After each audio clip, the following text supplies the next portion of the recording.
the first time you played me the new up-and-coming album, Right. well, it was unmixed at that stage. Right. The second time it was mixed, and that was sort of in the period of between March, April, May, Right. June. And you were adamant it was going to come out, and then now it is, September, nearly going into October. Mm-hmm. And the album's still not out, and the reason being is that so many tracks off the first album are just going so well. Yeah.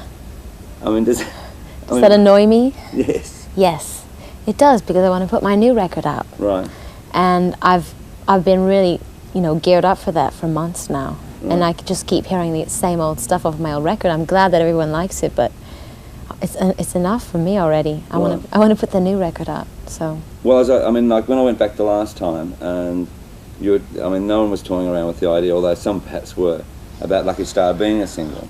With MTV putting it on high rotation, it really made it and turned it into a single. Yeah, yeah. I think that was like a sneaky move on my record company's part. Yeah. They told me the video was for international use only, and then all of a sudden it was on MTV, and then when MTV starts playing a video all the time, a lot of, radio just went on it, and then I was sort of stuck there with another song off my album. Well, I was talking to Jelly Bean the other night, and he was saying that he actually mixed Lucky Star well over a year ago. Oh yeah, it's been mixed for ages. I mean, it's just, this album, it's like the album that won't die. Right. So. And the odd part about it is that both yourself and another New Yorker in Cyndi Lauper, it's like her album won't die either. Mm-hmm. So it's sort of like there's so many singles coming off both albums. Yeah.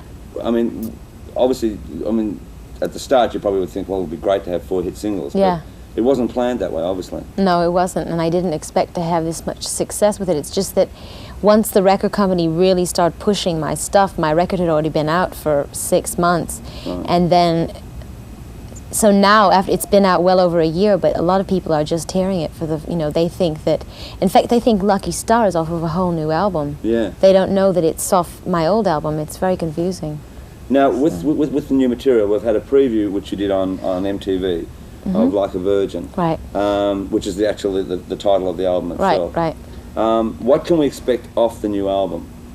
Lots more hits. Right. And I've heard the album, and it is pretty much different from the first, isn't it? Well, the first album was real R&B, like R&B disco oriented, or dance. I don't like to use that word disco, but and all the tracks had a pretty unified sound. I think that the songs on my new album have a lot more of a pop sound to them, maybe a lot more. I use synthesizers a lot more and a lot of electronic stuff, whereas in my old album I had a lot of live drums and bass and stuff like that.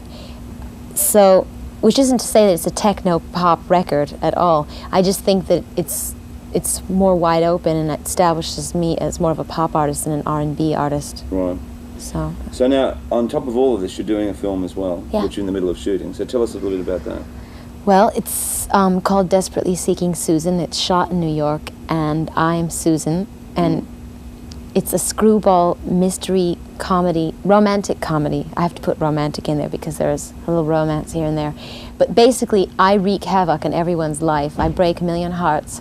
I steal everyone's money, and I get involved by mistake in some huge jewelry heist from a museum, so I'm indicted into a crime that I never committed, and it's impossible to explain to you, but it's like a case of mistaken identity and people following and just missing other people, and it's really funny, actually. Right. So now, if you go back, say, like 2 or 3 years ago, when you were pursuing sort of like just a recording career, did you imagine that all of this was going to happen so fast, or did you plan it, expect it that way? I expected it to happen sooner or later, but I didn't know when. Right. I've always, when I came to New York, I was a dancer, and then I got involved in music, but I've always been interested in film, and I knew ultimately that I wanted to get involved in a film, whether that be that it would be a totally musical film where I would be singing and stuff like that, or it would be, without music. But film to me is like, it's the ultimate visual with music as well. I plan to do the soundtrack for the movie, though I'm not singing in it. But, a film is just a long video, or a video is a short film. I don't think it's that far away from what I'm doing right now as a singer. Right. So what's going to happen within the next 6 months then? Well, there is a possibility you'll come down to Australia. Yeah, I'm I'll finish up the movie in November, and then I'm going to get, for the rest of the year, I'm going to get a band, you know, rehearse with a band. I'm going to come to Australia and Japan in the beginning of next year. Right. And then I'm going to come back and do another movie, and then I'm going to, in the spring, I'm going to tour America. Right. Well, not early, very early spring or late winter. So. Playing two roles, like as recording artist come sort of like rock pop singer, and then becoming an actress, do the two conflict at any stage? They do, because I'll be working every day on a set in a movie, and people will call up and you have to do this interview, you have to do this photo session, right. And you really start feeling like you have a split personality. Right. So it's confusing, but I think if everything's timed right, you can work it out, and also you have to have a pretty clear head on your shoulders. Yeah. Well, with you being so involved with your recording and having to spend so much time in recording studios, that's patience in itself. Right. Making a film is extreme patience, because you yeah, have to there's get up a so lot early of waiting around. Yeah. A lot of sitting around, and the actual time that you're working on the set probably comes to about 2 hours when right. when you've been there for 15 hours. It's not the same as going on tour and performing every night.